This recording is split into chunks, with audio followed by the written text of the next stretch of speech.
All right, boys, let's get this show on the road here, huh? It's a 2021 NBA Draft Lottery here. I'm with my men in arms here, Ryan Hammer, FanDuel's own Ryan Hammer. As you see the face of TikTok and all our nice little viral videos we got going on there. My guy, Brian Fonseca, up in the top corner there. Author Brian Fonseca over there. Among other things, yes. And the Canadian himself, Justin. Now, I need to ask, by the way, Justin Rowan or Justin Rowan? Like R-O? Like how are we rowing? Just rowing. It's rowing, like we're rowing the boat. That's exactly. We're just cruising along on the stream that we call life. That's lazy river, my friend. The creek that is the NBA Draft Lottery here tonight. So appreciate everybody for stopping by. I have a lot of people here. So just so everybody knows, here on the lottery, we have the lottery stream watch along. We're going to be watching along with the lottery, right? My guy Justin's going to be here for about the first half hour or so. We're going to talk some Cavs. We're going to talk some scenarios there in the, I guess, the Central Division, they call it, if anybody cares about divisions nowadays. But, Cavs and Pistons. Speaking of the Pistons, I know people are here for the Pistons jersey. We're going to give away the Pistons jersey. So you guys just got to hang out in the chat, chill with us, relax, have a good time, ask questions, because we're going to drop in some questions here and comments here, right here from Nestor. Need Raptors to get number one. I mean, I'm sure a lot of people in Toronto, what's the pulse in Canada? Raptors number one? Very unlikely, right? Here's the thing. The Toronto versus Canada dynamic is probably pretty similar to the New York versus the rest of America, where people from Toronto feel like that is the only city that matters on the planet, and the rest of the country isn't the biggest fan.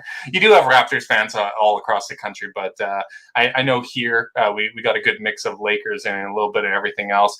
I wouldn't mind seeing Toronto get a top 4 pick. I just don't want to see them pick over the Cavs, because then the family dynamics are going to get a little messy for me and some of my friends as well. Yeah, so it's speaking of the odds, let's just bring these up now that we're, shows on the road, we're getting going. People, please definitely send in questions, comments, concerns. Appreciate everybody out there hanging out with us. So this is what we're looking at here, lottery-wise, lottery odds. This is the latest for everything going on. As you see, shouts to Tankathon here, by the way. 26 minutes until the actual lottery, which is 15 minutes of commercials and then another 5 minutes of suspense between the fourth and the third pick, right? Because there's always the weird commercial there. So it'll be very interesting. But this is what we're looking at here. Houston up top, Detroit number 2. Shouts to Detroit, by the way. Once again, shouts to the Pistons. Orlando 3, Oklahoma City 4, and Cleveland 5. So since Justin is here, let's park in Cleveland. Let's park in y'all like the city of rock and roll over there, right? This is what we're doing here. Cleveland, what's the deal here? What's going on with the Cavs? Best case scenario, obviously number 1, obviously Cade, but worst case scenario also. What's your feeling? What are your temperature? With the whole Cavs scenario on draft night or lottery night, I guess. Yeah, so obviously if they get a top pick, you're looking at a potential franchise guy, right? Like someone that can be the straw that stirs the drink. I think they're actually a little bit fortunate in some ways where they just got hit with more injuries than almost any other team, and very often to kind of the key guys. So they're in a situation where I think this is probably going to be the last year that they have odds that high. But if they're in that 5, 6, 7, 8 range, you're probably looking at another player that could be a solid starter, but then you're maybe in that kind of treadmill of mediocrity that so many teams get worried about, which, to me, it wouldn't be the most disappointing thing in the world. I think this draft is deep, and I think you can always do the Toronto-like method where you develop guys, you kind of get to that middle, and then you consolidate talent to trade for a disgruntled star.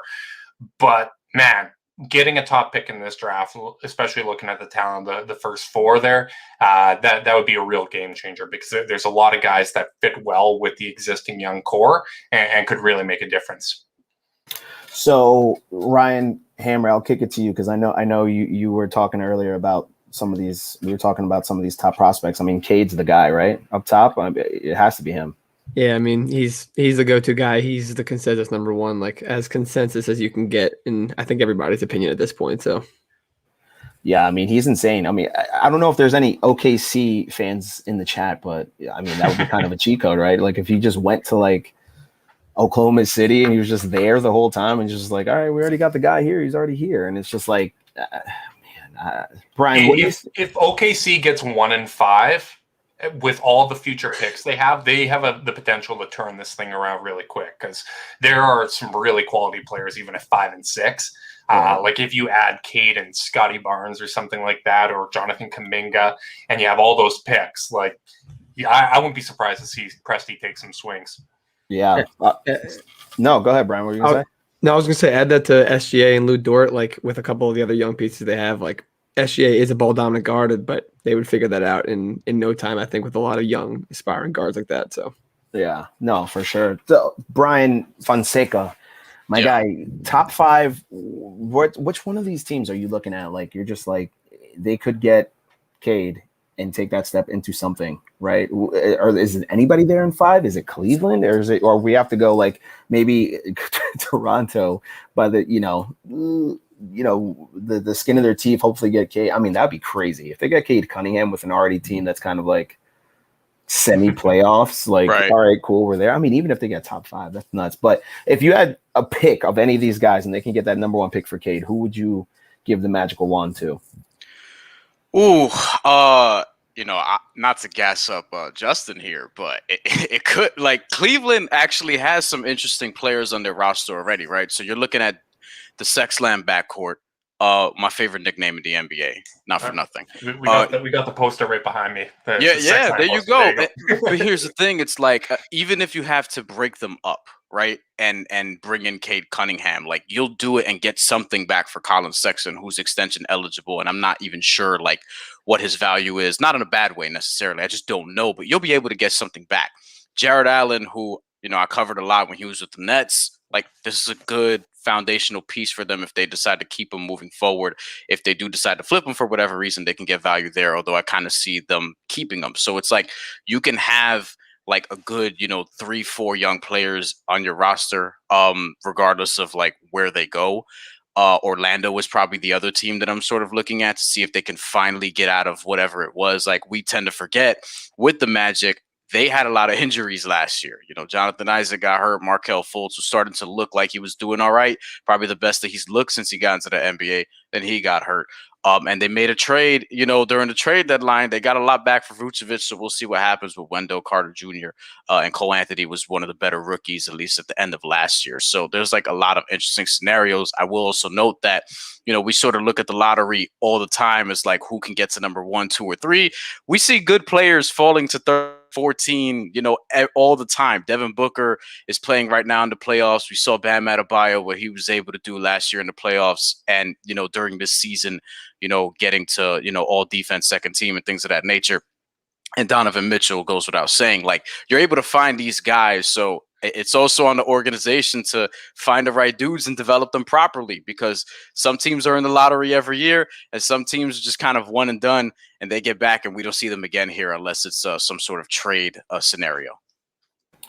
Yeah, I feel that for sure. And I agree with you too. I think to kind of kick it to Cleveland here again, just because Justin's here too, it's like Cade Cunningham going to Cleveland. I mean, what dominoes, in your opinion? We were talking about it before, and I wanted you to save it for the show. But Cade Cunningham going to Cleveland, what's the domino effect there that you think, in your opinion, that could precede that? Yeah, it'll be interesting. I mean, Brian Windhorst mentioned recently that. Or sorry to cut you off. Even if it's not Cade, if it's Jalen Green, if it's one of even the top 3 dudes, right? Like, does that even change stuff? I think the trickiest one is probably Suggs. Because Suggs, he'd fit so well with either of the Cavs backcourt guards. But the tricky thing is, you could probably play all of those guys 32 minutes a night. Like you can give Garland 32 at point guard. You can do the same thing, Sexton and Suggs 16 minutes at each spot. But that's such a tough situation to manage that it almost feels like they'd have to force their hand.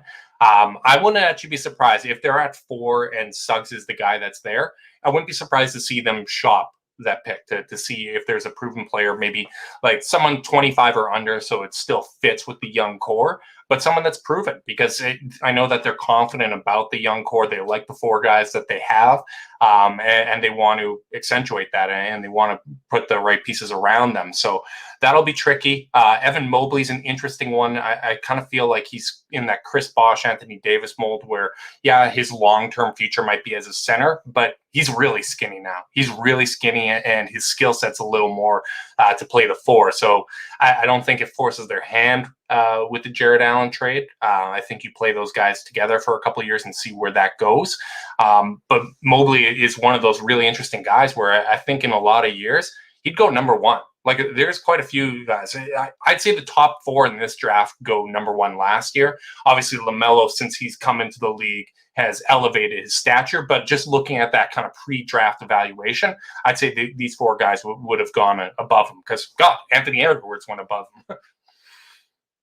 Yeah, I mean, the draft evaluation, like the pre-draft evaluation, is always. I mean, Anthony Bennett went number one, right? Like let's just keep going and going and going and going all the way down. So, yeah, I feel you there. It's just the level of how one thing could fall and just completely change a franchise is just like the funniest. It's not even like funny. It's just like the most interesting thing to me, because 1 minute the team's going to be like, oh yeah, we love this guy, Colin Sexton, he's a good, he's great.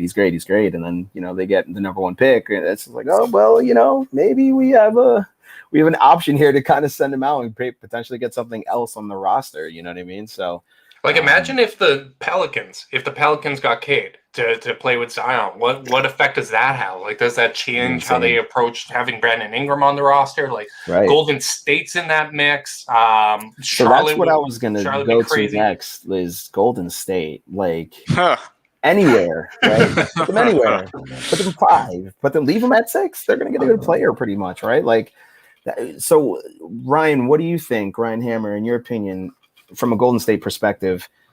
Do you think Golden State's going to keep it this year again, or they're going to package these two together? Because we heard Joe Lacob earlier this week. I'm not sure if everybody out there heard, but Joe Lacob out here, I guess he thinks James Wiseman's the second coming of Hakeem Olajuwon. I'm not even sure, but this guy was just, I like what I see. I like what's going on. So, Ryan, what do you think the Warriors? I mean, no matter where they fall, right? They're pretty much getting a pretty dang good player. So what should they do? Yeah, I feel like I saw a report about James Wiseman being a potential trade asset at some point, which is pretty crazy to think about after he really didn't be able to completely prove himself, I feel like, this year. But I think they'll be in a position to really give Steph and Clay returning, like get another player and get a huge package to try to go at it for a couple more years with their core group of veteran guys. And then I feel like almost just sacrifice the future years like the Nets are doing almost, in a point where if they have to give up the young guys and give up the early picks that they have to go get another star or one more player to make sure that they can compete for titles next year, I would not doubt that at all. Yeah, man. Golden State is crazy. So let's hit the chat real quick. There's a lot of people in the chat. Appreciate everyone in the chat. So I know people are asking if we're going to show the lottery. We can't show the lottery. So just to get that out the way, we can't show the lottery here on this stream. We will be reacting as we watch it along together in the group. You guys can ask questions. We have some good interaction here. Let me check it out real quick. Hold on. Somebody said something here about oh my goodness. My guy, the homie Edie, please. Suggs may very well end up being the best of all these guys. I mean, sure. Like, we don't know. You know what I mean? Like, there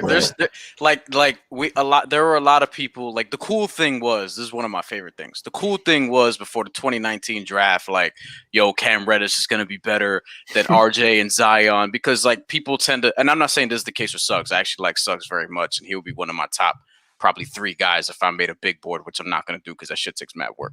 But if I was doing like, it does take mad work because you got to find out the stat. Yeah, but if I was looking at 2019, for example, there were a lot of people. Shouts to Sam Vecini, right? Sam Vecini, the GOAT. I worked with Sam for like 2 years. This dude is just like, if I want a true in-depth mock, I'm going to him. He's the man.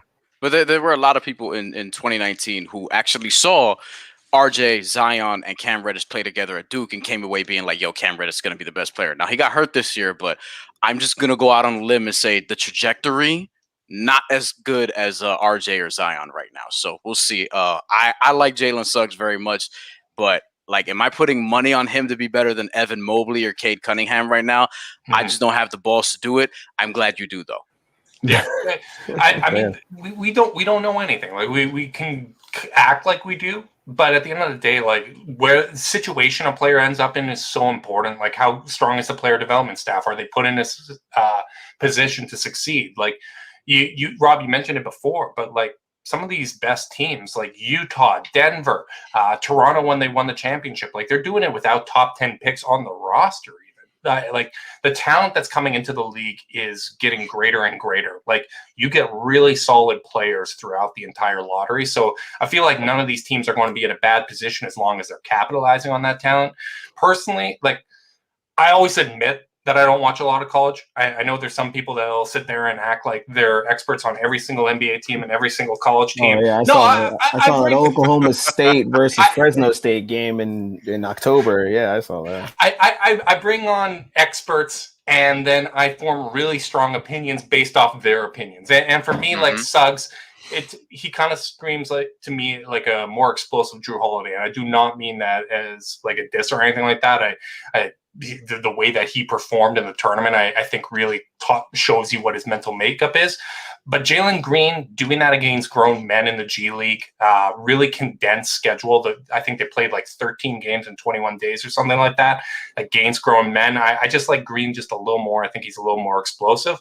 But Suggs is going to be a hell of a player. I'm such a huge fan of what he can bring to the table in the NBA. So bringing up this question here from Connor, and anybody's free to jump in on this one. Do you think the Pistons finally break the top 6 curse? If so, who is the best fit in Detroit? I think they're pretty much a lock to get that top 6 pick, but maybe top 6 in terms of who they actually select top 6, because that hasn't been a great journey for them lately. But anybody have any thoughts on who good fit in Detroit? I mean, what are we building around Jeremy Grant, I guess, right now? Honestly, just take best player available. Like, no matter what it is, take best player available. I think that should be the move for all these teams, because I know we get caught up on like who starts and who doesn't. Just take the best player available and try to maximize them, because like these are your main major swings, right? So like even if it's Mobley, take Mobley, play him with Grant. Right. Like you can make that work.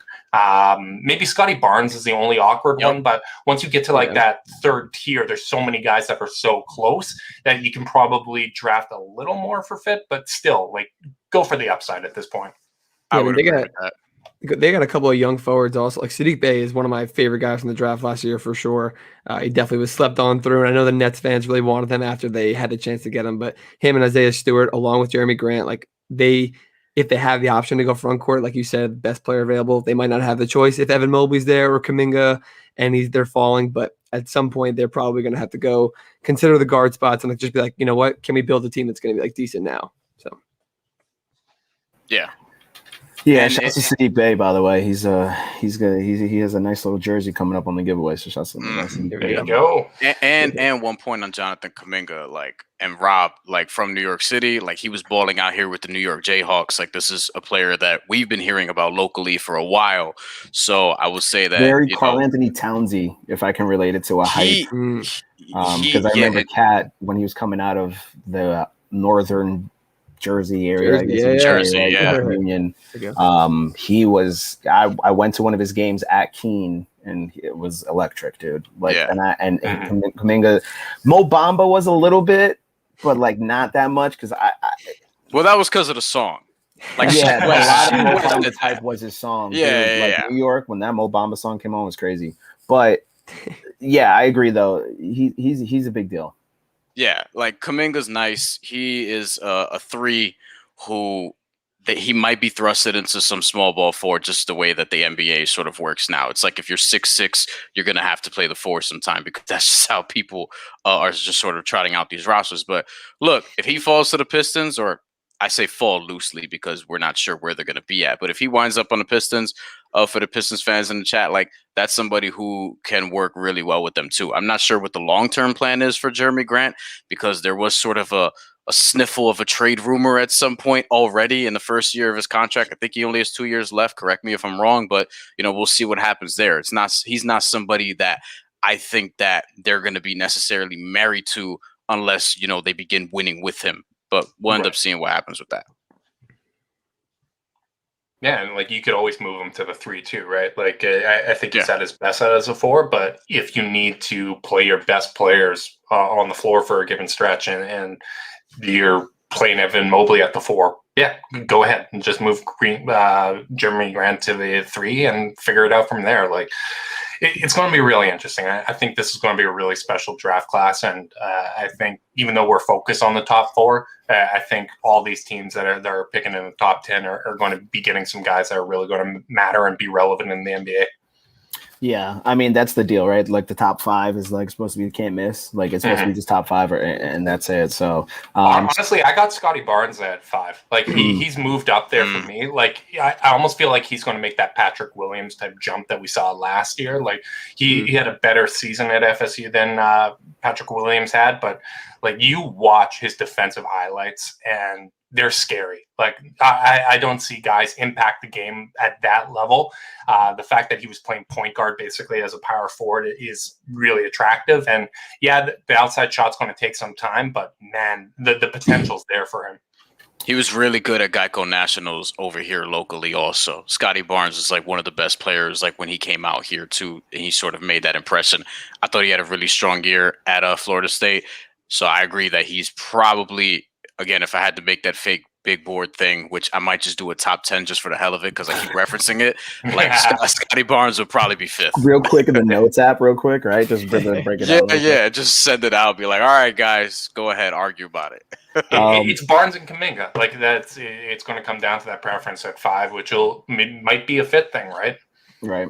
Yeah, I mean that's best player. It's best player tier rank, right? Best player, then fit, then you go down trade piece, right? Asset. Yeah, the further we get down, like you said, like if the Thunder have to drop to like 5, 6, and they're like, we don't need these guards, and they see forwards behind, like I feel like tonight, obviously, we'll get a really good look at that, especially the Cavs too, Justin. Like your Cavs are gonna we talked about their backcourt, and they have Jared Allen, obviously, but if they have a chance where they're like, you know what, we have to trade back to because we need a forward right here, and we don't need the guards at 5, 6, whatever it is. They might have to do that. So, yeah, honestly, like my big thing is trade up route. Like that's how I really feel about this draft. Like I really like the guys there, like Scotty Barnes, Jalen Johnson, even Giddey's interesting to me. Like I think ideally what the Cavs need is a forward that can kind of play like that Jason Tatum, not Jason Tatum caliber, but a forward that can play that 3-4. Because if you're running out the guards, Okoro, and a forward with them, with Jared Allen, I think you can play kind of that up-tempo style that really fits what they're doing. So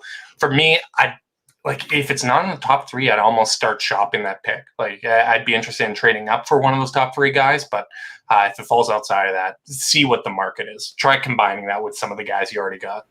But to be clear, Justin, you said not Jason Tatum caliber, but if you do get someone of Jason Tatum's caliber, you're gonna be happy with it. I'm not complaining about Kate. Don't get me wrong. You will not hear me complain about Kate. Right. Justin, back to your point before, I remember I wanted to bring this up. You're talking about guys like we don't know who's gonna be good, who's gonna be bad. I was talking about this the other day. Obviously, the Sixers have been a very hot topic of conversation of lately.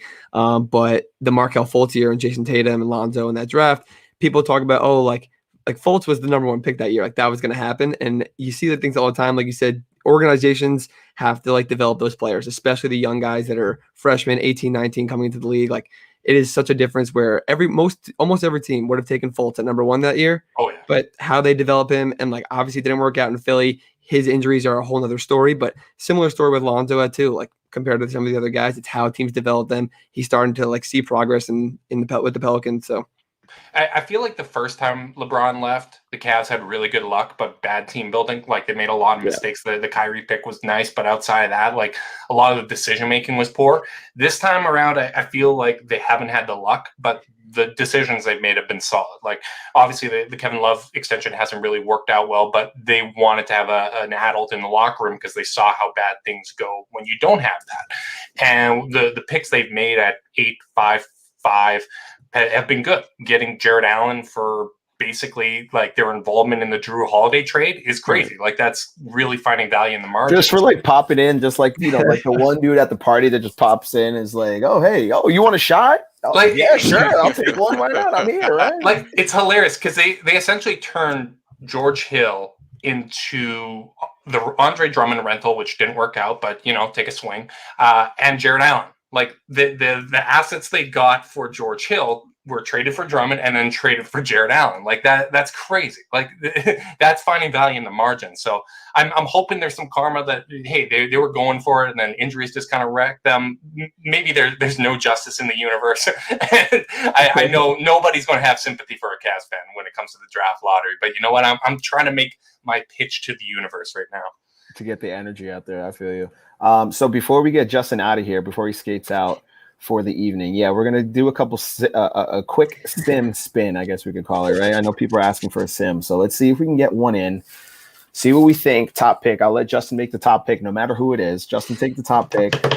Ryan take second. Okay. Ryan take third. I'll take fourth. All right. Now, if we want to, we can pop up this little mock draft here. If we want to pop this guy up, so we can see some options here, right? So people can get a sense of it. Okay. So I'm going to hit it once. See what pops up. So we're simming once. Wow. All right. So first sim. New Orleans. Wow. First sim is kind of nuts. Minnesota shoots all the way up to 1. New Orleans goes from 10 to 2. Cleveland goes up 2 spots. OKC gets back-to-back 4 and 5. And the Detroit goes down to 6. So number one pick, Minnesota. Cade. Simple stuff. I would take this outcome. I would absolutely take this outcome. Still have like 150 points a game, but they have no choice. No one has a choice at 1. They have literally no choice. Yeah, right, the consensus is pretty much Cade here. So number 2, I forget which Brian, right? I said me, 2. Yeah, so you got 2, New Orleans, right? So this is big. This is pretty big. If New Orleans gets 2, that's still. If New Orleans even sneaks up to 3, I think that's huge, right? I think that's just like it's really up to Griffin to decide what road he wants to go with Zion.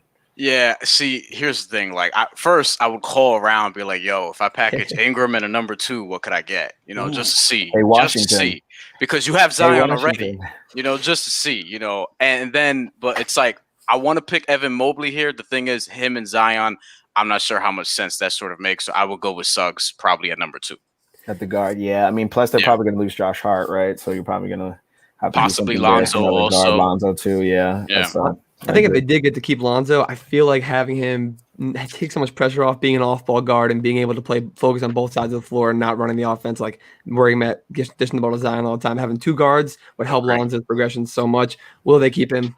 I don't know, probably not, honestly, but we'll see about that. Especially 2 guards that can defend the point of attack like that. Exactly. Like, between their playmaking and what Zion brings in kind of those point forward minutes, like they would be dynamic. Like this is a situation where I definitely understand Suggs, because I feel like Suggs is one of the safest picks outside of the top 2. Like he's going to work out. I just know he's going to work out.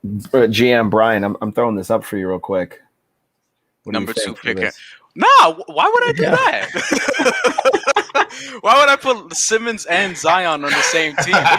There'd be some beautiful alley-oops, but we got that with Lonzo if we don't sign and trade him. So are we trying to say Lonzo's a cheaper Ben Simmons? Is that what we're trying to say right now? We're because Lonzo shoots, and he actually shoots it very well now. We're keeping Jalen Suggs. And we're gonna try. We'll see what happens with Lonzo, but we'll get Zion a guard at the very least, because we got to build around Zion. So Ryan hammers up. So Cade 1, obviously Jalen Suggs 2, 3. I think it's an easy pick. I was gonna offer GM Brian to try to trade up a spot, because I'm the Cavs. Like, I've been saying the Cavs should get forward. Mobley is perfect. I think it's a perfect fit into what they have, what they need. I was gonna offer a trade, but they passed on it and took Suggs anyway. So we're just gonna take Mobley. Mobley and Allen, just nobody scoring in the paint. No one scoring in the paint. 10 blocks. That's a wrap. Mobley has gotten some early Anthony Davis comparisons from people. Now Chris Bosh, and Chris Bosh as well. So we'll see. He might be my favorite prospect, Cade aside, in this draft. So me too. He's the unicorn of the draft, like 100%. I hope that's the outcome. I mean, I hope for Cade, but like that would be a terrific outcome. We're gonna get a great live reaction from Justin. I'm stressed. I gotta roll out now, guys. I appreciate you having me. I need to go panic in a corner on my own. Take a brown paper bag, a couple breaths into the nose, out through the mouth. Woosah. All right, Justin, appreciate you, buddy. Thanks for jumping on. We'll look out for you on Twitter. I'll throw up the Twitter feed here because we got some tweets flying through. So appreciate you, buddy. Appreciate it. We will be live reacting to the Cavs YouTube channel after the Lotto. So hopefully it's a happy one. There you go. Appreciate you, man. So I'm here at 4 and 5.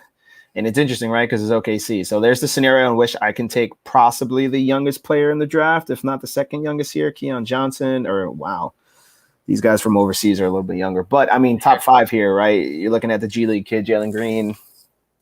There's the question of SGA, right? That's why I'm looking at Kuminga, Scotty Barnes, right? 4 or 5 right there. Boom, boom. I think that's kind of like probably what OKC would do. But Jalen Green's interesting, right? Like, could he play alongside SGA? We don't know. I don't know. And I don't even know, like, what color this dude's eyes are. Like, I have no clue. Does he have hair? Does he wear clothes? Like, I have not seen this kid play. Like, confirmed he does. Apparently he does. You know what the thing is too? Like, are we 100% sure SGA stays in OKC with the way that Pressey is out here just, flipping guys for picks or whatever? Like, SGA is going to be up for an extension soon. And it's like, what's going to happen? Like, is he going to actually commit to him or try to build around him or trade him or whatever? Like, I don't know. He's going to have a big season ahead because, like, there's going to be a big decision to be made there. They have Kemba Walker now who, I mean, they're going to flip at some point, whether it be before the season or during. Like, I feel like OKC is just always in the market to just get picks. So we'll see what happens. At some point, it's got to stop. I feel they traded for Kemba. I completely forgot. My Bronx card should be revoked. I completely forgot they traded for Kemba Walker. They did trade for Kemba Walker. All right, yeah. So they I mean, does he need to go guard then? Double guards there. Are they going to keep Kemba? At some point, they're going to get rid of him. They almost have no choice. Like, with his contract, they're just like they've been a place for like Chris Paul came for rehabbing guards. Like, not saying that Kemba is going to turn into what Chris Paul has done now for the Suns, but they have been known for rehabbing guards. That's why I said something about Ben Simmons going to there also. Like, it could help his game, high usage rates, low pressure, stuff like that. So, yeah, I don't think. Yeah, it's going to be. I wonder if they're going to give him the Al Horford year, right? They're like, let's play 20 games and then just chill and hang out. And then when the season's over, or trade deadline, if there's a good contract. Because look, I think Kemba is a victim of a lot of what like a lot of other dudes were. They never got a chance to like take like 2 months off real quick and just like kind of heal. And Kemba kind of got hurt and then came back and then kind of got hurt again in the season. And he never got time to like sit back, rehab, get better, and then hit the court because we know he's electric. But the thing with Kemba is too, he's like, how old is he now? He's like 31, right? Like it's getting there, it's coming up there, which is kind of crazy because I remember him making dudes on Pittsburgh stumble and fall and touch the earth. Back, cardiac Kemba. Oh my God, man. That's how I am. Relative to the Thunder, though, I feel like we're talking about SGA before. At some point, you got to think Presti's like, great. I think right now they have 35 in the next 7 years. 17 of them are first-round picks. At some point, they got to be like, okay, we have enough picks. They're going to make a move. But I feel like SGA has shown that like he has so much potential to be their cornerstone of their franchise. Agree. That they're like, we have to build around him. I mean, in the draft this year, at the least, they're going to be like, we're going to try to complement him as best we can. So. Yeah, for real. Let's just jump in here real quick on the Twitter timeline here. Just gonna scroll through and see what people are talking about. You know how Twitter gets sometimes. No, I have my list. I have a list set up. Don't worry.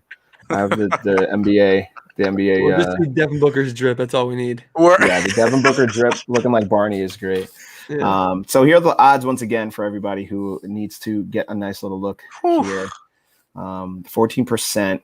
Of the number, these are our odds for number one pick. Yeah, percentage number one. So we didn't talk about the Spurs and the Pacers. Like, I know they're 13 and 14, whatever they are. They're so far down. Yeah. But like Cade and DeJounte Murray. I love DeJounte Murray. I think he's one of the more underrated guards in the league. It's just like it's just perfect balance. I feel like them two and the Pacers would have, if they don't move Miles Turner, would have a crazy starting five.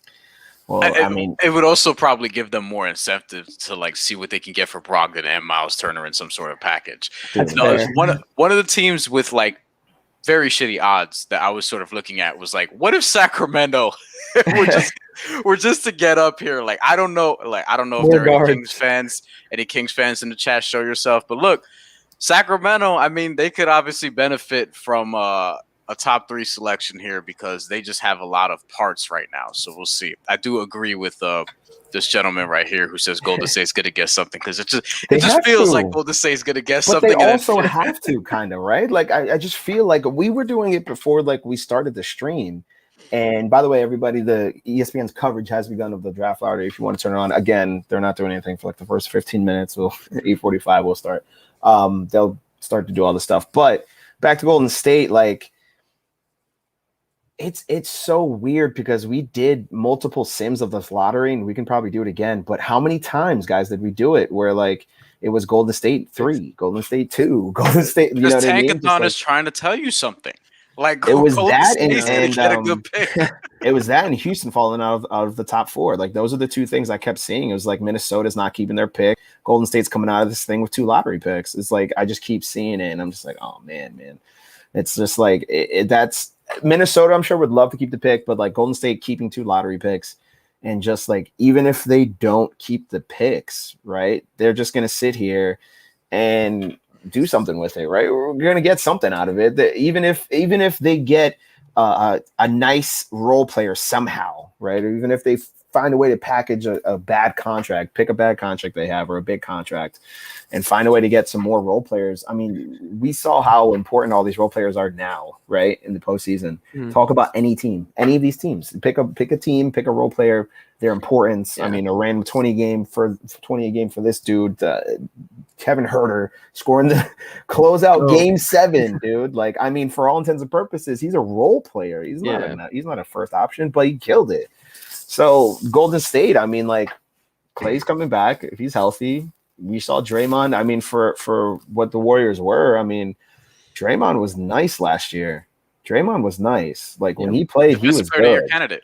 Dude, he was really good. And Steph's gonna be Steph. So it's like, you know, what do they do? Are they gonna be? If I was Golden State and I could make it happen, I'd take Wiseman, and I'm taking these 2 picks, and I'm just saying, give me the best, whatever I can get. Even after working Wiggins, give me the best, whatever I can get, and I'm taking it. I don't care if I'm giving 2.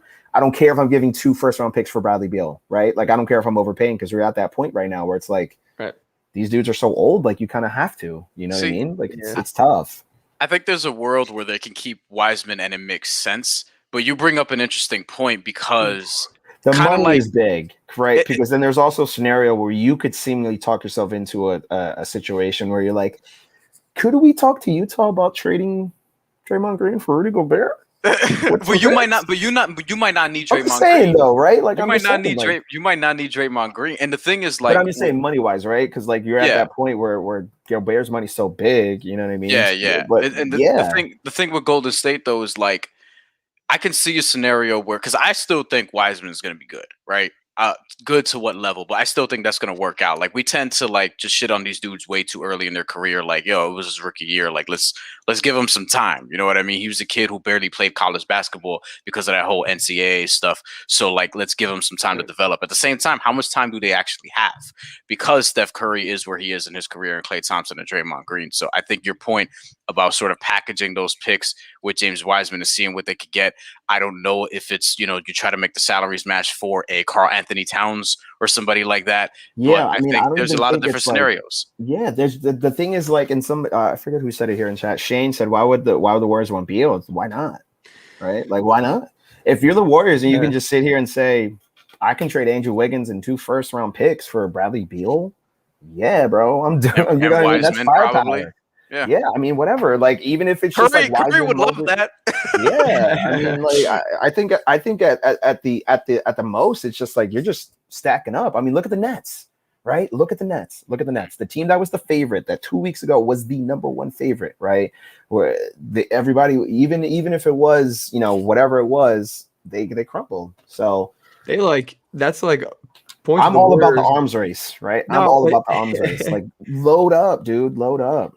Right, but when teams load up, this has been a weird couple of years with COVID injuries, like less time. I get that, but at the same time, when you sacrifice your depth and your role players, like the Nets have done, to get stars to have 3 players and basically no one else, Blake Griffin, whatever you want to say about guys like Bruce Brown, Dinwiddie's hurt, but when you do that, that's the risk you run. When someone goes down, it hurts you even more than it hurts when another star goes down on another team because they have no one else to fill in for that. And you saw that with KD, like.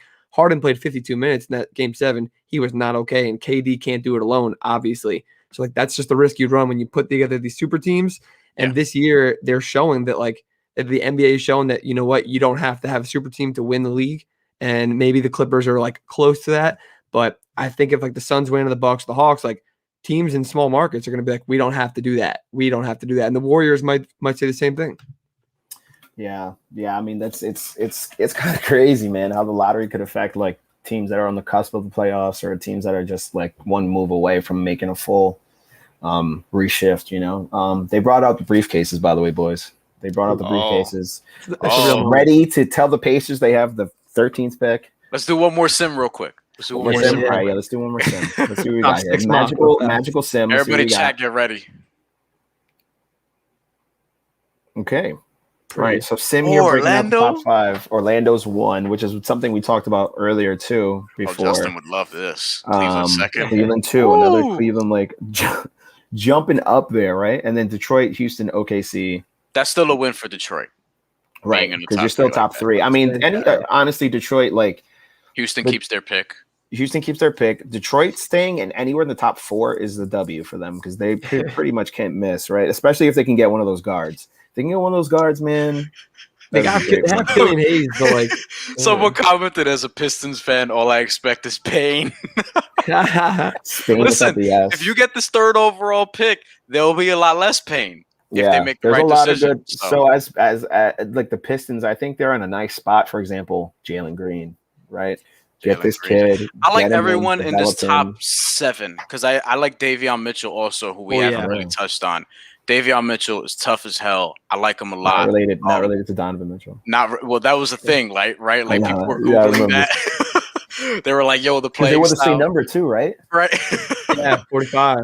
Yeah, but I mean, look, if he becomes something like that, like you would definitely take that. I haven't quite figured out like what I think his ceiling is going to be. Not that my opinion is better than like a whole lot of other people's, but at the same time, like, you know, I think Davion Mitchell could be really, really good. And this draft, like we've been talking about this draft for a couple years now, saying that this is probably going to be the best draft of this sort of maybe 3-4 year window. Like this is definitely a better draft class than we saw last year, even after a COVID year, which is crazy to say. So if you're in that top 7, you're good. But you know, the main thing about it is the organization going to properly develop some of these guys, you know, in order to not be in the lottery again, as we've talked about. So we'll see what ends up happening with that.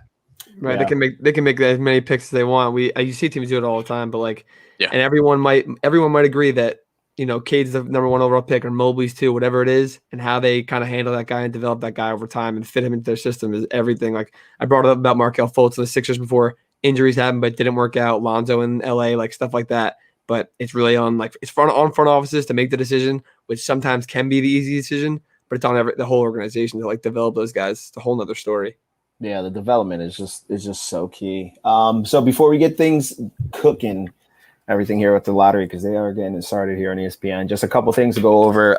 No question brought up, need FanDuel account to enter a giveaway. No, but if you do have a FanDuel account, what we're going to do after this first commercial break, because what they always do is they just do a bunch of random nonsense. I'll give away some FanDuel credits to a bunch of people who are in the chat. If you have a FanDuel account, I'll ask you to spam the names.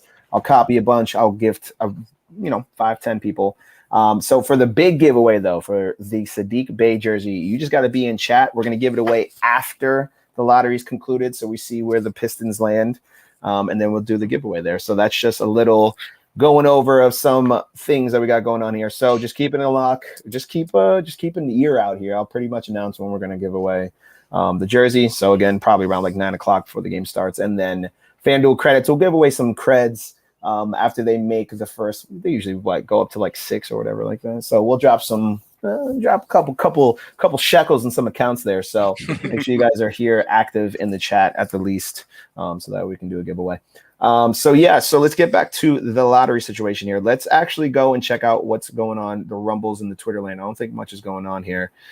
Just everybody kind of doing some quick analysis as far as what's going on. So let's actually talk real quick, 2 minutes, 2-3 minutes on the conference finals here, Western Conference Finals. Suns in it. If we go over to the FanDuel Sportsbook here, -4.5. Clippers +4.5. The Clippers announced their starting lineup tonight. It's going to be, I believe it's like Reggie Jackson, one of the Morris twins, Zubac. You have it? Yeah, go ahead. Yeah, Reggie Jackson, Pat Beverly, Paul George, Marcus Morris, and Zubac is going to start. So they're kind of going big there to match Ayton, obviously, with some size. And then they're going to kind of go Pitbull, and I'm assuming they're just going to try to annoy Devin Booker to no end. As They're gonna you need to do it a should. lot. Yeah. I mean, but you know what I always go back to too, which is really funny. Do you remember like 2 summers ago? Brian remembers 2 summers ago when Devin Booker was in the offseason playing pickup and Joakim Noah told him send a double, and Devin Booker was like, "What are you doing?" I was out when he did that. I was out. I was like, "No." Me I was too. like, "No, dude." Yeah. I was like, "What?" I was like, "How are you gonna say, oh, we're playing pickup? I can't get a double." Like, no, bro. Yeah, No, right. bro, Right. no, And Joakim Noah, remember, he's from here. You know what I'm saying? Like we don't care. He doesn't in New care. York, we're doubling you in the pickup. He doesn't care. And know? and Noah doesn't care either. But the thing is, too, Noah doesn't care because he knows people are there recording these workouts. He doesn't care. He doesn't care because, you know, what's funny, too, at the end of the day, whoever posted it didn't have to post it. But point being is, when Devin did that, I was like, nah, man, that's not a cool vibe. And then he scored 70, and I was like, okay. He scored 70, and then people said that like Celtics were laughing at him or whatever it was at the time. But he still put 70 on your dome, you know what I mean, on your head top. Yeah. So boom. But the thing that got me with Booker, obviously, and I think for a lot of people, was the bubble, right? Like, I mean, this dude just like went scorched earth, and then this year he also proved it. So Ryan Hammer, on your end, like, what Suns, Clippers, what are we looking at tonight? What are we thinking tonight? What are your thoughts? Just, you know, minute, 2 minutes. What do you think on this series before we get to the lottery? No, I think the biggest thing is CP3 and Kawhi being out right now. Like, and the Clippers miss Kawhi more than the Suns miss CP3, right? Because of the depth that they have behind Booker and Ayton, Mikal Bridges, Crowder, all those guys. I think the Clippers need Kawhi back ASAP. I don't know. Doesn't look like he's going to come back. He's still like on an indefinite day-to-day thing with his knee. But Chris Paul is going to come back at some point. I think the Suns are going to win tonight. I think they're going to win in 6 probably if Kawhi comes back at some point. But otherwise, I think they're going to win in 5. I just think they're a far better team. Like, I've been high on them since before the season, before the playoffs. I picked them to go to the finals. Like, I love how they play. I think they're rocking tonight. What do you think, Brian? I'm leaning Suns going up 2-0, but I mean, that won't be good for the Clippers, even though they're the only team in postseason history to come back from 2-0 twice in the same postseason. Sure. You know, it's going to be hard to do that if Kawhi Leonard doesn't come back, and if Chris Paul does come back, which sounds like it's going to happen. Like that scenario where Kawhi Leonard, we're not sure because it's the ACL sprain or whatever. So I would put my money on the Suns if that's going to be the case right now as the lottery actually gets going. So, you know. So far it's chalk right now that we're looking at 14, 13, 12, pretty much all the same. Warriors, Hornets 11, Pelicans 10, Kings 9, Magic 8. Just got. Yep. Well, there goes the Pelican. If we saw Cade, Zion, Ingram somehow, and Lonzo, that'd be crazy. A team would be ridiculous. Or even Mobley. Like, will be saved. Yeah. Imagine Mobley and Ingram at the 4 and 5, or Mobley, Ingram, Zion. That's crazy. So we have all the way up through 8 now, right? Fred VanVleet is a happy man. We got the Raptors top 4, yeah. Golden State is at Raptors 7. Listen, Golden State has 7 and 14. They could still use that to do what they got to do. 7 solid. So the Raptors are now in the top 4. Yes. Warriors get Minnesota's pick at 7. Woo! Cavs are confirmed top 4. Cavs top 4. OKC is 6. Orlando 5. So Detroit. That's Orlando. We were talking about that's their real pick, and then 8. Oh, right. So Orlando has 5 and 8, huh? Yeah, that's something. Like, like it's not. They don't have the greatest core, but like I'm a huge Jonathan Isaac fan. His injury sucked, but Cole Anthony, they got like RJ Hampton too. Like, but 5 and 8 can get you to 2 if they really If they sell one player, then we need to do it. Yeah, like, I mean, at this point, it's like, I mean, they got Mo Bamba in the same range, right? So I think that they might be tempted to actually move up, or maybe just use one pick and then use the other one to move out or something like that, trade for the future. But, oh boy, you got Golden State with 7 and 14. You got Orlando with 5 and 8. Cleveland's still out there. Pistons still out there. Minnesota, we have not. Wow. Toronto, Minnesota, Cleveland, Detroit, top 4. Toronto. Listen, we're Kyle Lowry. Kyle Lowry is a free agent this year, right? And we're sort of trying to figure out, like, wait, Brian, before you do that, 1 second. Yes. I need everybody in the chat right now. I need FanDuel names. I'm picking 10 for random credits. So spam your FanDuel names right now as Brian makes his point, and go. So Kyle Lowry, free agent this year. And, there's a lot of connections to him landing in Miami potentially. There are some now with Philly. Like, could he actually go home? Is that the Ben Simmons trade? Whatever. This gives the Raptors another tool where they can quickly rebuild. I'm not sure if that means Lowry's going to stay or go necessarily, but like, this just gives them something else that they can use as they sort of quickly try to retool and be good again next year.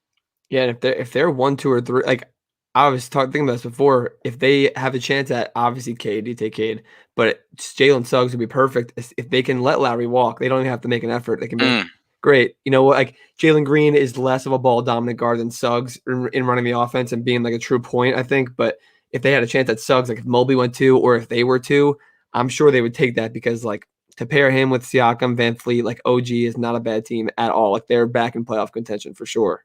Yep, agree with that. And on top of that, it's like you're going to get something back if you really want to execute the sign and trade with Kyle Lowry, right, which they're going to try to do, I would assume, because they really didn't want to give him up at the trade deadline. You're going to get something back for Lowry also. So that's how many teams in the playoffs could have used a nice little I thought the Sixers were the perfect fit. Like at the trade deadline, I was like, "This is literally perfect." It makes Sixers, so much Heat, sense. Lakers for me. Sixers, Heat, Lakers, probably Clippers too. But those are the ones. Yeah. When they ended up getting Rondo, also like I know they moved Lou Will for Rondo, worked out for the Hawks and the Clippers. Yeah.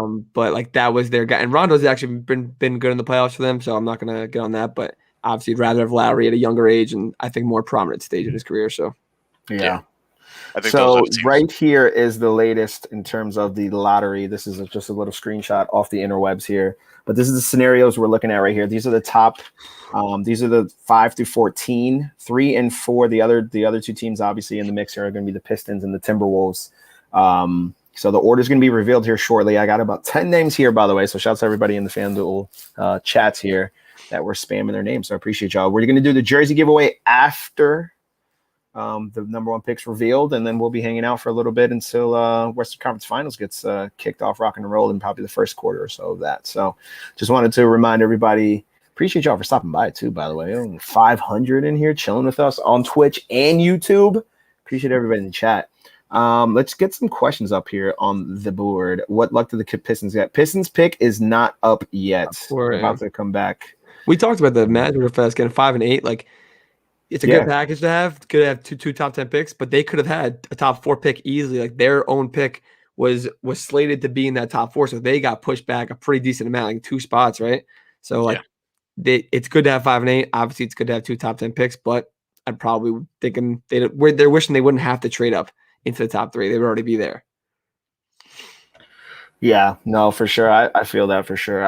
I just think pretty much everything looking pretty chalk here. So that's outside of Toronto. Man, Toronto, man. I know, right? Oh my God. Woo! Toronto and Cleveland. Like Cleveland low key, like staying in that top 4 range is big for them. Because like we were talking to Justin before, like it's not a scenario in Detroit where it's like it's definitely best player available, but it's also like the best player available is probably going to change your roster up in a big way in terms of like trading, getting rid of somebody, moving something out. And Toronto, I mean, like, man, if they get number 1. I mean, look, if I'm Toronto, because they're, to Ryan's point, like they have a good team as is, like on paper that you could sort of quickly, build with. Like, I would see what I can get for that pick also. You know what I mean? Not to say that I would definitely trade out if I'm the Raptors, but more than all the other teams in the top 4, if I'm Toronto, I'm seeing what I can get just to see if I can land like some sort of star level player. I don't know if that's necessarily a Ben Simmons, as people are throwing that around there. Like, is it a Simmons Lowry deal? And like, I'm not sure. Like, what does Toronto want necessarily? Do they see that as a reclamation project that would be good for them? Do they really want to trade within their division? I'm not sure about all those things. But, at the same time, if I'm Toronto, I'm seeing what I could get. Otherwise, I mean, look, if they get to number 1, like, would you really want to trade out of the Kate Cunningham spot? Not sure. This is the number. This is a good question here by Ghost. I'm just gonna call you Ghost because I'm but this is a good question. I mean, number 1, they would let Lowry go for sure. I think, yeah. We right? talked about the dominoes They before. might regardless. Yeah, I mean, they might, even if they get 2, 3, Even 4. if Yeah. 1 through 4, they might do it regardless because, Right. like, you know, it depends on what kind of team are they trying to build, right? Yeah. Like, I'm not sure, like, if they want to do the Lowry Fred Van Fleet thing again, tongue twister. You know what I'm saying? It happens. Right. No, I feel you. It's just like you're saying, it's just like we're running it back, you know. Wow, Rockets, Pistons, Cavs, Raptors, top 4 here. All right, so they're about to run it back here. We're gonna run it down and see what's going on. I'm not gonna look at chat. By the way, the three studs there, the 4 studs there, but three stud basketball players there as refs. Pistons. Right? Hakeem, Ben Wallace, and Yeah. Fred. Pistons got 4. Oh, listen. I still Rob's making that face. I still think that's a win for them. Although, you know, you don't want 4, you want 1, 2, or 3. Wow. So I don't want to say we're good luck, guys, but the Pistons got number 1 when we decided. Oh no! Pistons get the number 1 overall pick. Yeah. Excuse me. Yeah, Pistons get number 1. ESPN confused me with how they did it. Pistons get the number 1 overall pick. Excuse me. Pardon me. Woo! So that means I don't know what it means for you know, Pistons their fans. team building or whatever going forward. But if they get they make the right choice, they get Cade Cunningham as we all expect. That's going to be very interesting. You know, it's Pistons, Rockets. The top 4 is Pistons 1, Rockets 2, Cavs 3, Raptors 4. Raptors get the 4. Yeah. Right. Yeah, They drafted. They went 4-3-2-1. Yeah, Brian 4-3-2-1. So Raptors 4, Right. Cavs Pistons 3. 1, Cavs 3. Yeah, Raptors 4. Good pick. 2. Got a Pistons got the first pick. Yeah, like they drafted man. Killian Hayes top 10 last year, like, and he barely played. They were sitting him. He was injured all over the place. But like him, if he is going to progress like decently, him and Cade, Sadiq Bey, Jeremy Grant, Isaiah Stewart, like Josh Jackson off the it's not the worst. Yo, Isaiah Stewart. Team. Beef Stew. Beef Stew was pretty good. He was one of my favorite rookies last year, and I'll say this: like, wow, getting some of the scoring load off Jeremy Grant, who you didn't expect to take up that much of the Rockets scoring load, too. that's a win. Like, so Pistons, Rockets, Cavs. I'm looking for a nice little graphic here that we can throw up on the screen. Ski. Wow, this is great. Great time to give away a Pistons jersey. Cade's probably not. Where's Jalen Rose? We got the second I want to pick. see Jalen Rose's Rockets reaction. Got the second pick, Richie. Jalen Rose, yeah. They got Richard Jefferson on my screen right now. Wow. And then look at like some of the, I guess Rockets had 2, like, so that's another thing, right? That's an interesting like little. Yeah, they need kind of everything. Best player available, right? Yeah. They're gonna go Mobley. They almost have to also, but yeah. What do we know? We're not GMs. Like I don't know anything. But, I mean, yeah, like you're starting to see the John Wall noise. I don't know if he's gonna definitively get moved. I don't know what you can get for him, but like Evan Mobley. Evan Mobley what would it be? John Wall, Evan Mobley would start. Christian Wood, KPJ at 2 KPJ. KPJ is nice. 2 or 3. So here's the final. I got Jay Sean Tate. Yeah, so this right here is the final lottery order for those interested here. So yeah, Detroit's number 1, Houston's 2, Cleveland's 3, Toronto's 4. Wow, Detroit's number 1. Let's go. Orlando 5, 6, OKC. 7's gonna be Golden State, taking Minnesota's pick. 8's gonna be Orlando. So pretty much chalk after. Yeah, Minnesota. 7. Oh, so. I forgot about that. Oh my god, that's tough scene. But like their team, they're another team. Like on paper, you look at them. You know, like, it would have been tough for them too. It would have been tough for them too to kind of do something with. Do we have any Jarrett Culver stockholders still? Am I alone on Jarrett Culver Island? Who has Jarrett Culver? And anyone in the chat? Jay Billis right here on ESPN is saying Cade, Mobley, Suggs, 1, 2, 3. I still believe in Jarrett Culver. Damn it. Cleveland's in a weird spot where they want a forward, right? And Houston's going to pick Mobley because they need all kinds of things. Best player available. Let's say they are at least. The Cavs are going to be like, we might have to take Suggs. We might have to trade back, and they're gonna. I feel like they're gonna be where the draft like really starts come July. Cade, Jeremy Grant, Sadiq Bey, Killian Hayes, Beef Stew, Josh Jackson is a nice young core. Josh Jackson coming into his own scenario, new situation. That's fire.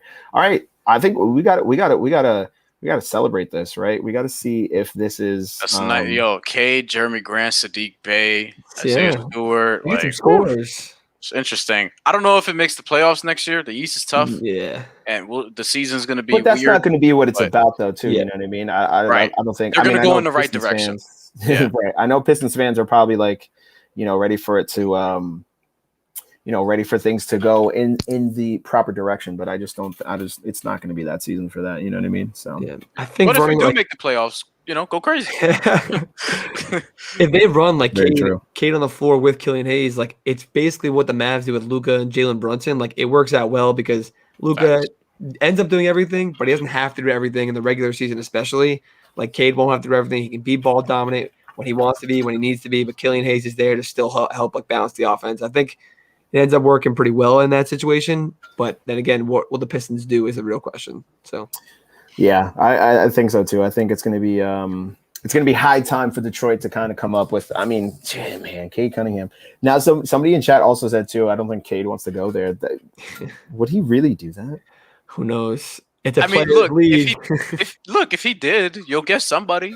Like you got the number 1 overall pick, whatever. Yeah, but if he says I'm not playing there, then all of a sudden the stock goes down because people are like, you have to trade it. You have no choice, or else you're picking someone else or something like that. They could take Evan Mobley and live with it. It's Little probably Evan true, yeah. Mobley, Evan Mobley beef stew. You know what I'm saying?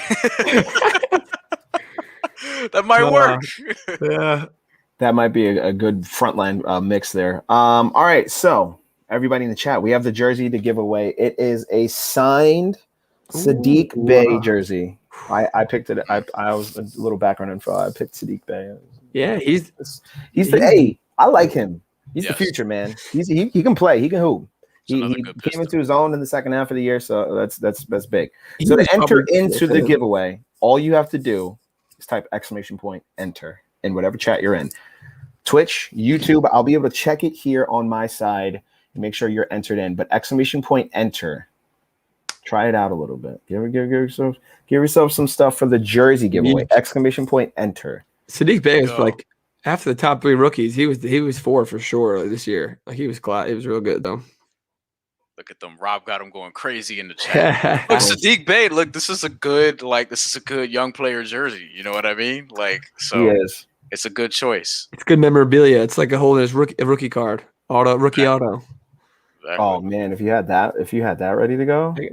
I got some in my box over there. I might have to. I'm not gonna give them away. I gotta be honest. No, I mean if you can keep them, yeah, for sure. I don't think you would want to. I don't think you Build want to that give those value. away.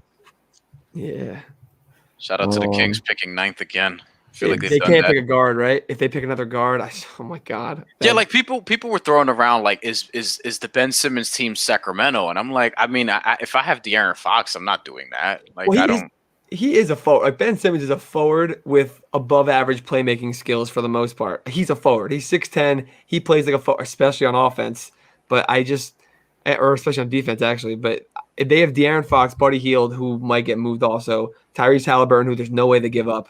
If they pick another forward, Maybe guard, I don't even know who the team is, but like if maybe OKC. Like I don't even know because like I'm trying to think who is in a rebuild that they would want to commit to potentially building their team around Ben Simmons. I'm not sure.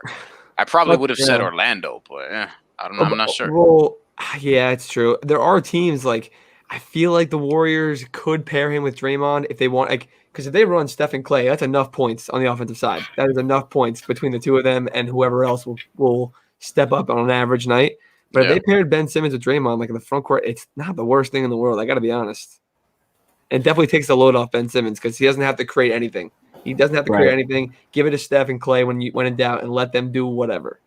Yeah, he could play a little more point center there too because guys will be running around off screens and stuff. Golden State actually makes a good amount of sense too as far as the good teams he could land. Right. No, yeah, exactly. But I don't know. A lot of the defensive, it's got to be an offensive team that needs like a supplemental defensive player like that. Like, there's no way he can go to like maybe Miami, but probably not. Like there are a couple teams that you could try to squeeze it in, but I think the Raptors, someone brought it up before. I just feel like they already gritty style and they don't need to add more to it. Yeah. Yeah, I just think like now that we're looking at it too, looking at the draft, the way it's all shaken out. Either of you guys, what do you think once we're getting out of that kind of cloud there at 4 of Toronto? 5, 6, 7. Like Golden State, go back to Golden State. What are they doing now? Now that we know what they're having, are they keeping these picks? Like that's the one team I could just keep looking at. Oklahoma City, by the way, they only coming home with 1 pick, right? Yeah. Right. Yeah, 1 pick in the lottery. So They they're have pretty much Infinity set there. more. They're good. Right. They have so many more. They have 18, more. I think, also, or another one there in the middle. They have like 30. I think the number was 36 in the next 7 drafts. 18 first, 18 second. I don't know if this affects it. It's 17. Oh well. Like at some point they're gonna use like 3 or 4 of those picks to try to get somebody. You know. Yeah. So that's what I think. That's probably Also, like 2 years down the road. Go ahead. Also, some slight Raptor news real quick. Woj just reported Kyle Lowry not going to play in Team USA this year. Good timing. With free agency, on the horizon. So, however that affects his possible trade market, he's going to be fully locked in and focused on just being here and not being overseas. So, we'll see what happens. Yeah, probably doesn't want to get hurt, doesn't want to hinder anything like that.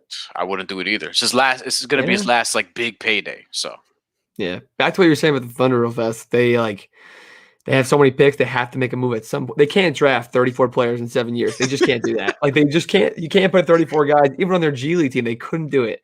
But at some point, they have to make a move, and they won't be in free agency until they make that move because they're a small market. They're not going to be able to get that guy until they have it already built. But SGA, like Lou Dort, a couple of those guys, Pokuševski, we love Poku around here. But like at some point, you got to look at the trade market, right? If guys like Kawhi are still in the Clippers or bouncing around next year, or guys like that are trying to bounce around, where you're just like, you know what, we have to make a move and go all in because they do have young players. Like they could be good in the playoffs this year if like an 8 seed, God forbid, like guys were just stepping up and playing well and they hit free agency well. So just also too, just for a background, everybody re-enter the giveaway because I accidentally didn't allow the YouTube people to join in. But so type exclamation point enter in the chat if you want to be entered. YouTube and Twitch is now entered all within it. So exclamation point enter in the chat, and then everybody will be entered to go into this giveaway for the Sadiq Bey jersey, and it comes with a nice little certificate of authenticity. Oh yeah, it's valid, it's verified. Yeah. So it's legit. It's 100% legit. I've seen it. It's pretty nice. All right. So Houston, what are we doing with Houston? Let's talk about Houston. We kind of touched on them a little bit. We were talking about maybe they go Mobley, maybe they keep the pick and then pair him up with Christian Wood and the whole situation. But it's like, is Houston? There's no way they're going to package this pick and try to trade John Wall. I know John they have do that value. Like if they put this number 2 pick and John Wall together, I don't think have to get a young dude back, right? They'd have to get like somebody back in return. I don't even know who you could. I mean, maybe this is like supreme fantasy like booking, but like maybe they could put it in a package for Simmons, right? Like John Wall and 2 for Simmons. I don't know if that's something that either side would anticipate, but like if they want to pay it, like. Simmons is owed like 150 mil over the next 4 years. Houston's also in the situation where they're like, what do we do? Right. So I don't know. I think they're better off picking it. I think they're better off taking it, picking the player. I could see Houston wanting Simmons more than I could see, Philly talking themselves into John Wall. Though, I mean, I like John Wall with Embiid better, I suppose. Just given the spacing that they currently have. I mean, John Wall's not like a knockdown shooter from 3 necessarily, but he can shoot. And I thought he looked good last year when he was healthy. You have your questions about the money situation, obviously, like his contract is his contract, and then also his health. I think with Houston though, like at least they have KPJ. At least they have this number 2 overall pick. I love that photo as a wrestling. I mean, Rob, you already know what it is with wrestling. You know what I'm saying? Like, this is honestly one of my favorite sports photos of all time. First off, let me just nerd out real quick. That big gold belt is a big deal, right? In wrestling world. So like him having the big gold belt, this is probably, I think this is ring night, right? Before people were getting it all the time. People were getting it all the time. Yeah, this is like, 2005 or 2004 after they won the ring. I'm pretty sure this is ring night.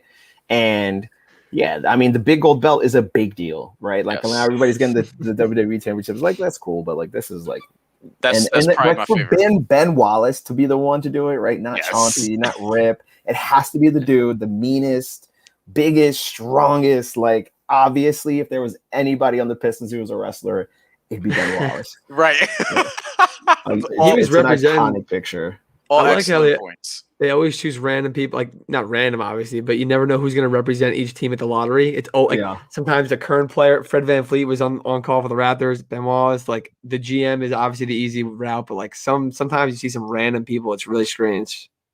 I think Swin Cash was there for the Pelicans. Swin Cash was there. She has a nice little funny little meme out right now of her reaction when they got 10. So Woj coming in from Woj. Let's pull this up here from Woj. We just got the alert there. Yeah. I'm just going to drop it in here. Sorry if anybody's seeing any extra tweets, but playing for presumptive number 1 pick, Cade Cunningham will visit only one team prior to the NBA draft on July 29th, the Detroit Pistons. All right, so there we go. So he's visiting, right? So Detroit, a collective sigh of relief. Yeah. He's visiting. He's coming. He's not doing a cat and not visiting this team and not sending medicals here. He's coming to visit. So that's a good first step. That's a good first step. They probably called him right away, like seconds after they got get on the phone with him right now. The crazy thing is they've probably already been talking to him. Yeah, honestly. I mean, probably. I mean, you know how this league goes. Yeah, some back. I'll never forget the 2003 draft lottery, though I was very young when this happened. But where there was already a pre-made LeBron James jersey, before tampering much, but I guess nobody cared at the time. So yeah. It's Swin Cash also when I covered the Liberty, she was always like hilarious and trying to cut into other players' interviews. I heard an interview with her. She's great. She's great. I think she did like a Woj or like Low or one of those pods, and she's great. She's awesome. All right, so last call here. The game's about to start here, Western Conference Finals. So exclamation point, enter in the chat if you want to enter to win this Sadiq Bey jersey. Again, authenticity, legit, 100%. It is signed, sealed, and delivered.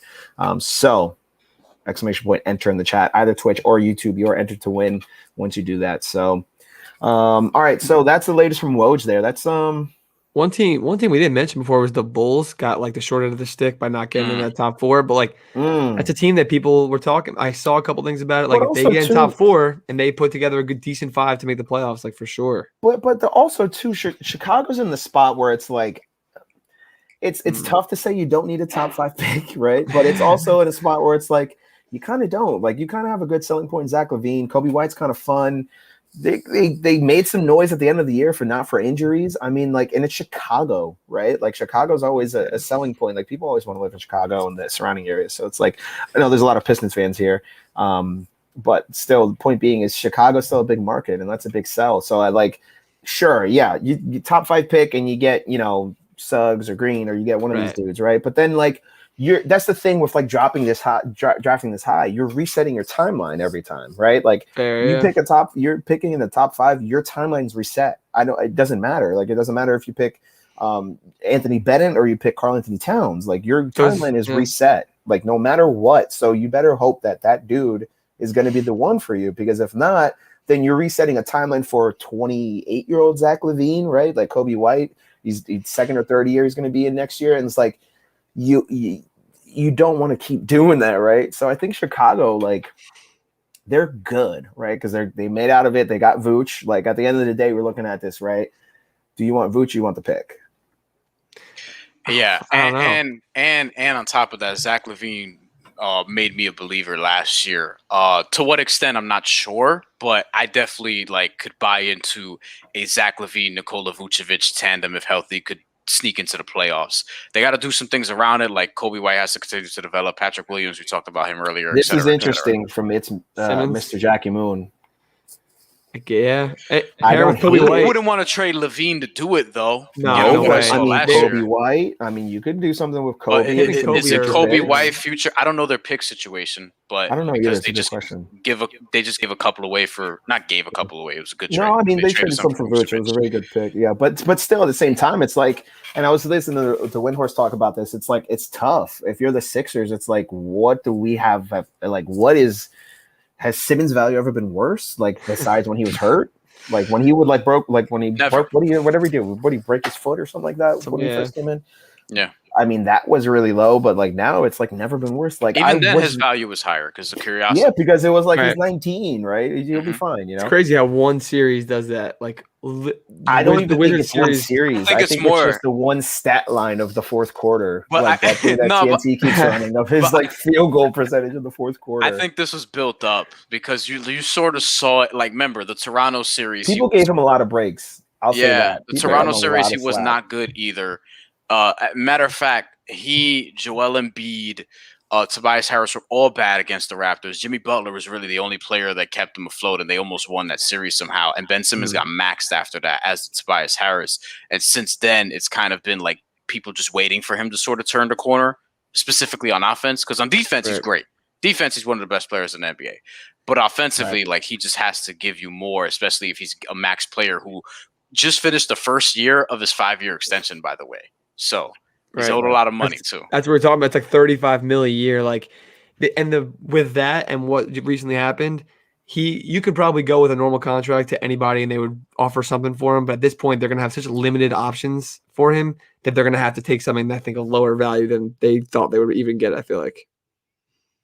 Yeah, I just think it's like, again, if you're Chicago, like, sure, you could take that pick and trade it, but then like you're probably giving away other pieces and doing this whole thing where it's just like, if you can figure out a scenario, why not just figure out how to rebuild your team at that point? You know what I mean? And I think that's just like the better route for them at this point. So they're not kind of forcing themselves into either a trade or they're forcing themselves into, all right, we got to fit this kid in, right?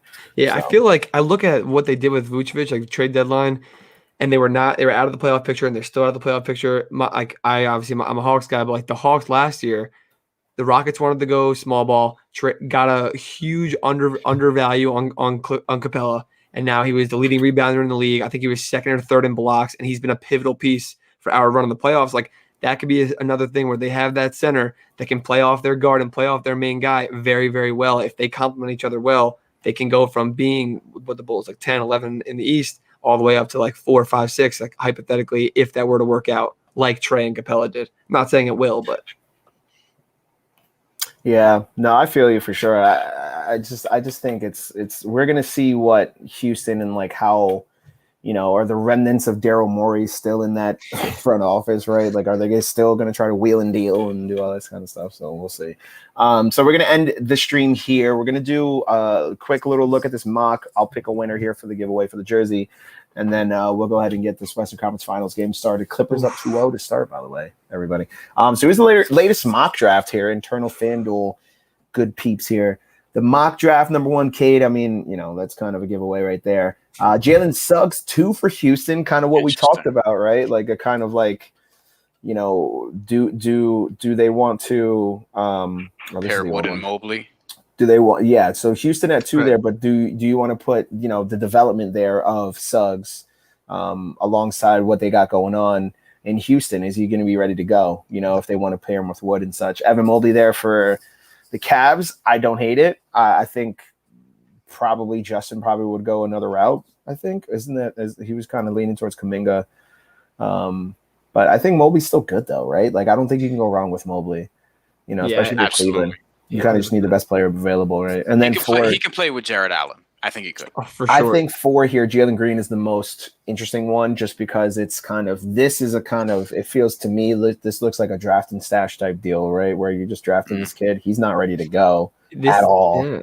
This is the first year that we've seen like this new G League Team Ignite process come through to the league. Like people don't talk about that. I don't even know what this kid like. What is he? People come through. Like? Yeah, they come through Australia. They come through like Europe, but they don't come through Does G he League. know how to breathe? Does he have gills? Like what is does he wear a cape to bed? Like what is up with this kid? We talked about it before. I think Justin said about like they were playing against grown men in the G League. Like in a sense they are, but at the same time they're playing against a lot of the guys that haven't reached the league yet, that were rookies and second years from the years before. Right, or washouts, really, fifth year dudes. But the thing is though too, and I've talked to when I used to cover the NBA like full time, when I talked to Porzingis in his first rookie year when I was kind of on the Knicks beat, just like going to practices and stuff, talking to him and trying to understand, like, because he's obviously people are going to beat the heck out of him when he first came in. He weighs 130 pounds.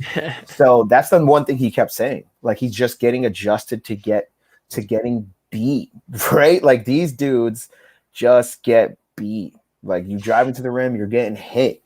You know, you can't take it in. You can't, you're coming off a screen, you're getting rocked. You know what I mean? Like, so a lot of these guys got to get used to that. So I think for Toronto, like, if they're going to go ahead and draft this kid and Jalen Green, and like, we don't even know what he's like, we've seen the tape, we've seen the high school stuff. We know we just don't know like what he's capable of now. Has he developed a better jumper? Has he, learned how to create and dish to a corner three, right? Like, this kid could be James Harden for all we know. We don't know. So I think if I'm Toronto here, you're weighing two options.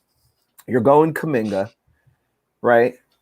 Because I think you're loading up that's what got you to the dance, right? Your wings, your wings. Get Kuminga or trade it. You know what? I could if talk this is myself. How it breaks out, right? Like, let's just say Right. it's some semblance of this three. I think of all these teams listed, I think they'd be better off getting Mobley. If Mobley fell to them, I think Toronto probably would be good with Mobley. Both could kind of like, let's maybe play him now. Maybe he's good, maybe he's not. But whatever, we're still fine, right? But I think if it's like down to Green or even Suggs. Yeah, I think Toronto, maybe outside of only Golden State, is most likely to trade out of the spot. But I could talk myself into them, like, if they wanted to just go young, like, I could see them getting a Scotty Barnes even, who I think could be one of the better players from this group that we're looking at here. I also New Orleans fell to 10, but Davion Mitchell's interesting for them. Oh, yeah. Davion Mitchell's very interesting for them in a world where they can, retain Lonzo Ball or potentially get back, a good amount of stuff for him. Like, there's been buzz about, and this is where if I'm the Knicks, Lonzo Ball is exactly who I'm trying to get. Yep. So could you, if you're New Orleans, if you have to make that move, turn that into some of their good young players? You're not getting RJ Barrett, but some of the, other guys, aside from that. Right. And the Knicks shouldn't want to trade RJ Barrett. But Davion Mitchell, that's an interesting fit there. And then, is a guy like Josh Christopher going to sneak into the top 10 because he can work out really well? You know what I mean? Is Kai Jones going to do it? Yeah, that's when we're getting into Texas. Like, once we get out of that 8 range, I want to say that's when we're getting into these like role player. I think Book Knight's been going up, super up charts right now. I saw right here. Yeah, I saw a couple private workout videos the other day. Like, he is shooting off the charts. He plays both. Where the hell is Josh Christopher? 32. Jesus. Yeah. On NBA and the other on Tankathon. NBA draft. This Tankathon though, so I mean it's NBA draft.net, he was 18. I think he's high school superstar. We'll see what ends up happening with him. I don't think he's going to be in the top 10, but I do think he could sneak into the lottery. Jared Butler, he's up here, and we saw that he has like a sort of health situation.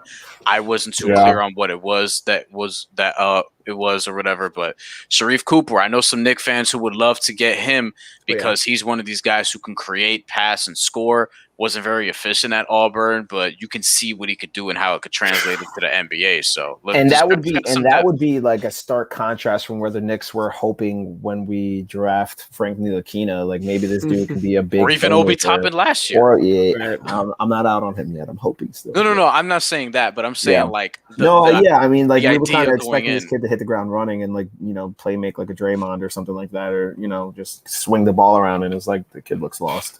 But I mean, it's fine. First, I'm not expecting. It's rare. People, have standards for kids when they get drafted or whatever. But it's really, really rare for rookies to be good, right? Yes, like rookies gotta be patient. Right usually away, especially.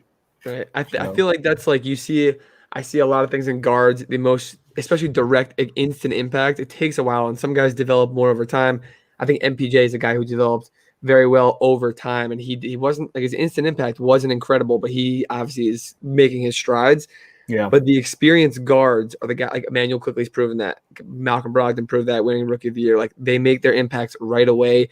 Chris Duarte's on this list. They have him at the Lakers. That's a guy. He's 23 years old. He is old, 22 maybe. But for the Lakers though, you want to right, and that's a guy like they'll come in and will make that impact right away. And I think you see the teams that aren't rebuilding make those picks because they're like, we don't need a young guy right now. We need a guy to make an impact. And like the Knicks took quickly, and it worked out. And I think more teams are starting to flip the switch on those like experienced players for right away. And I believe Chris Duarte is born in the Dominican Republic, so you already know. Like me and Rob Puerto Rican. That's almost family. You know what I'm saying? Like we need more Latinos in the NBA. Hey, man, there's a lot more coming, man. Shouts to Cat. Shouts to Carlos Arroyo. Shouts to Andre Curbelo in Illinois. I think Chris Boucher was born in there also. I don't think he's raised in Canada, but I think he was born in Haiti, wasn't he? I think it's St. Lucia. St. Lucia. That's where he's born. Yeah. All right, so let's do this then. We got the giveaway to go. Last call. Exclamation point, enter in the chat. I'm going to bring this up just so I can switch out screens here. But exclamation point, enter in the chat for those who want to enter. I'll show y'all who has entered to win here. Let me see here. Drum roll. Oh, there we go. So here's everybody entered into the chat. We got about 37 people entered. Nice. Exclamation point, enter in the chat. Last call. Because once we roll this, we'll say our adioses for the evening because Western Conference Finals once again is rolling on. I think next up potentially is an NBA draft night stream. Something very similar here. So if y'all are followers to the channel, make sure you stick around. Make sure if you're new, hit follow or subscribe on the YouTube channel. So yeah, we got a lot of cool stuff coming up, especially on the Twitch and the YouTube side when it comes to the live content. Just keep an eye out. All right, is everybody ready to go? I think we have everybody's entered in. We should have entered in. All right, let's do it. Let's see if Battissimo is going to pick a good one. Who we got? Nitro 991. Nitro on the Twitch. I'm gonna send you a message, Nitro. I see you over there on the Twitchy. I'm gonna send you a whisper right now. Get your contact info right there. Nitro has won the jersey. Shouts to Nitro there. So appreciate everybody for stopping by. Appreciate everybody. Successful night for him. I think pretty successful. Yeah, successful night. Shouts to Nitro for the win. Any last thoughts for the lottery? Let's get some final, I guess, thoughts as far as how everything's breaking out. If you had to take a look at anything in the top 10 here, what is one hot take that you're looking at? You're saying, all right, this is probably not going to happen, but if it does, don't be surprised. Brian, let's go to you first, Brian, because I know you have brains, thoughts in your head. If I know anything about my guy Brian, he's going to say something outlandish. So, please. I think Oklahoma City is actually going to try to trade for a star and use this pick combined with not Kemba, but somebody else. Maybe Ben Simmons. You know what? I think Oklahoma City will be the Ben Simmons team. Why not? Why not? I think they'll figure out how to make it work. Oh my goodness. Oklahoma City, Ben Simmons with SGA. Yes, keeping SGA. Maybe Kemba has to be in that deal. I don't know. That might actually not be bad for Philly, though. But right. You know what I'm saying? Like, I could talk myself into, all right, like, you know, I love Kemba, and I think that if he's healthy, he can. I think he's more of a role player now than a star, which makes his contract an issue. Yeah. But I think that there's a world like it's not going to be a straight up swap. You'd have to grind that out though. The last couple of years of Kemba, because then there's the occasional here's 25, 8, and Philly can do something else around that. But I do think that if I'm Oklahoma City and I'm trying to rebuild and figure out who can play with SGA long term, do I want to give the Ben Simmons experiment a shot since I have these picks? Kind of have to do something with them instead of, like Ryan said, just this isn't 2K. Like, you can't just keep drafting players over and over. Like, you know, I love doing that in 2K franchise. Just take my pick, whatever pick it is, and just keep trading up till I get the number one pick. Right. It's literally the easiest thing to do. You could almost always package it and just trade it all the way up to one. It's you could be the 17th pick in 2K. You could almost always trade, even if you have on the setting that says don't give me all the trades. Even if you leave it on the computer trades, you can still work on it to one. Right. No, I feel you there. It's got to be. I'm gonna say Ben Simmons and OKC. Just I like get together. Just because change the scenery. What about you, Ryan? What do you think? I think an outlandish thought. Outlandish thought is after the Knicks had a rough playoff series. Rob, you're a Knicks fan, right? Yes. What are you gonna do? I think the Knicks desperately need a point guard. Don't think they might go in free agency for someone. I think they will. They might make a stride for Lonzo or someone. I think they'll trade up, and because they might not have what they like in free agency and trades, I see them trading up. If a guy like Suggs drops, maybe not Suggs, but Davion Mitchell, James Book. For context, New York's 19. Right. So I They have think It'll be a multiple picks, hefty though. trade. I don't think it'll be Suggs. That's not what I'm saying. I do think that it'll be in like the 7 to 10 range when Davion Mitchell or James Bouknight, a guy who can like literally score. They can play both sides of the ball, score at all will combo guard type guys where they can literally put them in the lineup right away and almost get starting minutes. I think they would have a huge impact. I think the Knicks are going to make a big move. That's what I'm saying. I appreciate the enthusiasm there. That's dope. Hey. I think that would be great. It makes sense. Like they need a guard. But it's like I don't know. It's I don't the want. draft. I also don't want because it's like the reset the timeline thing, right? Like we were talking about. Like I almost don't want them to do it, but it's like, man, if that talent is there, we can trade up, and especially if it's like down to 8 or something, you know. Like, right. And you'd rather get them get Lonzo or go for because whatever. They're not whether they went for Dame or Donovan, whatever. But I think it might come to the draft and be like, guys, we can't make any moves in trade market. We don't like the guards in free agency. We got to draft one. NYC was signed Spencer Dinwiddie in free agency. Jay King. Oh my goodness, that'd be crazy coming off an injury. All right, my take to end stream: the Toronto Raptors will trade number 4 for Bradley Beal. Ooh, They're gonna figure out a way. Are they going to keep Lowry? I don't think. And Van Vliet plays point guard and Beal. Yeah. Oh, okay. I think they're gonna. That makes more sense actually. If you just I think they're gonna trade for Bradley Beal. I think it's gonna be for. This is why I'm looking at it and I'm just like, I don't see how Toronto can sit here and draft a kid that's like 12 years old and like doesn't even, like you know what I mean? Like Siakam and Van Vliet got a contract and it's like this kid's like 14, dude. Like it's like I get it. Like he's really good. I get it. But you're Toronto. You're at 4. You just missed the playoffs. Like you weren't in the finals not too long ago, you know what I mean? They have win now guys. I They feel like were the one game balance, away though, from going to the Eastern Conference Finals and potentially facing the Heat last year. You know, Right. I still think they would have lost that series. Injuries but this year. You're not even playing at home. Like you're literally playing in another country. That's not where you're from. Like that's a balance though. Those small markets have to like weigh like we have to have good guys now. And we have to have guys for the future. Well, look at all the the picks though in top 6 to that point, right? Like right. I mean, outside of Houston, I guess. Like all those are pretty small markets. Toronto's in another country. Like I know it's a big market, but it's another country. Like people just don't care in the U.S. They just don't. So it's I mean, but top 6, OKC, Orlando, Toronto, Cleveland, Houston, Detroit. That's I mean, if Sacramento snuck up there, that would be, you know what I mean? That would be small market heaven. I mean, hell, outside of Golden State, look at the lottery picks. Hey, Charlotte. Small markets though. Charlotte's though. No, small markets. But Charlotte, like they crept into the play-in last year. And they have the Rookie of the Year. They have the Gordon Hayward deal. Terry Rozier is surprising people with how good he's been. Some people had him as like a borderline all-star last year. I don't know what they're going to do with Devontae Graham, but I mean, PJ Washington's still Bridges, there. Like Charlotte Bridges dunking on everybody, like, and he's a better player than just that. So like Charlotte, you know, they're at 11. I'm not quite sure like what they do, who they can get, whatever. Vernon Carey. It was a guy they drafted last year that we didn't see a lot of, who I still think can be pretty good. Like Charlotte's interesting, man. They're in an interesting spot, as is San Antonio, because they could lose DeMar DeRozan this year in free agency, and they're trying to rebuild. And you know, Ryan mentioned DeJounte Murray too. In many of my DFS lineups this year, I had DeJounte Murray on a bunch of them. I also had Keldon Johnson. You know what I mean? And a little bit of Lonnie Walker also. Like the Spurs have some young, interesting players that I like. So we'll see what they do also. Yeah, man. It's gonna be interesting. The draft is coming up July. What did we agree on? It was July 29th was the final day, right? That's 29th. Yeah. 29th. Yeah, Thursday. Draft's coming up. We've got Western Conference Finals on right now. So it should be a good time in the NBA coming up, heading into the summer. So Brian, Ryan, my brothers, appreciate you guys for joining me for the last hour and a half or so, 2 hours.